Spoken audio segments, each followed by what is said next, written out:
If God knew Adam and Eve would sin before he created them, why did he create them anyway? I appreciate you asking this question because it gets to the heart of God's foreknowledge and his purposes in creation. This is a deep theological issue, but Scripture does give us insight into why God created humanity, even though he knew we would fall into sin. You're absolutely right that God knew Adam and Eve would sin. The Bible is clear that God is omniscient. He knows all things. Isaiah 46 verse 10 says, "I make known the end from the beginning, from ancient times what is still to come." God exists outside of time, and nothing surprises him. Before he laid the foundations of the earth, he knew every choice every human being would ever make, including Adam and Eve's decision to rebel against him in the garden. So why did he go through with creation? Because God's ultimate plan was never just to create perfect beings in a perfect garden.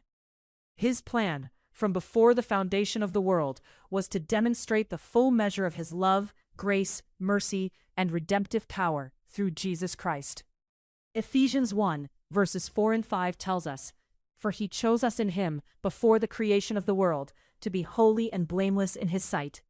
In love he predestined us for adoption to sonship through Jesus Christ." Before God ever created Adam, he had already planned to send his Son to redeem fallen humanity. 1 Peter 1, verses 18 through 20, says we were redeemed with the precious blood of Christ, a lamb without blemish or defect. He was chosen before the creation of the world, but was revealed in these last times, for your sake. The cross wasn't God's backup plan when things went wrong. It was always the plan. God knew we would sin, and he had already determined that Jesus would come to save us. Now you might ask, why not just skip the suffering part? Here's what we need to understand.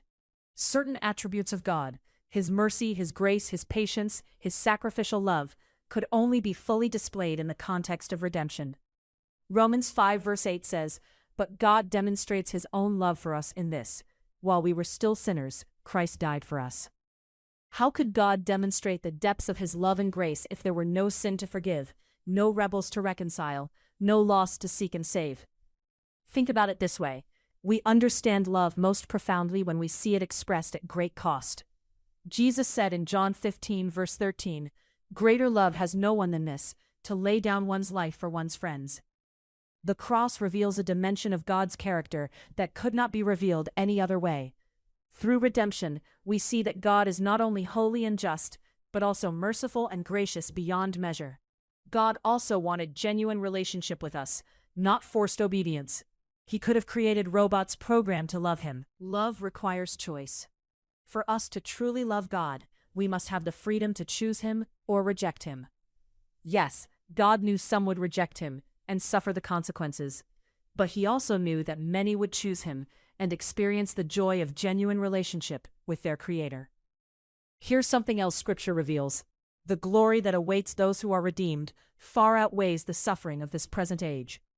Romans 8 verse 18 says, "I consider that our present sufferings are not worth comparing with the glory that will be revealed in us."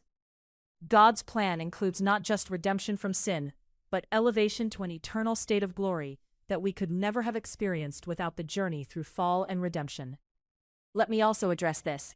God didn't create evil or cause the fall. He created beings with free will, and they chose to rebel. The responsibility for sin lies with those who sinned, not with God who gave them the dignity of real choice. Genesis 3 makes clear that the serpent tempted Eve, and both Adam and Eve made conscious decisions to disobey God's clear command. God is not the author of evil, he's the redeemer from evil. Ultimately, God's decision to create humanity despite knowing we would fall reveals his incredible confidence in his plan of redemption. He knew the cost, the cross, and he deemed it worth paying. He looked at you specifically, knowing every sin you would commit, and he said, "You're worth it. I'll send my Son for you." That's not a God who created carelessly. That's a God whose love is so profound that he was willing to suffer immensely to have relationship with you. So yes, God knew we would sin, but he also knew he would redeem us, and that through this story of fall and redemption, his glory, love, and grace would shine brighter than they ever could have otherwise.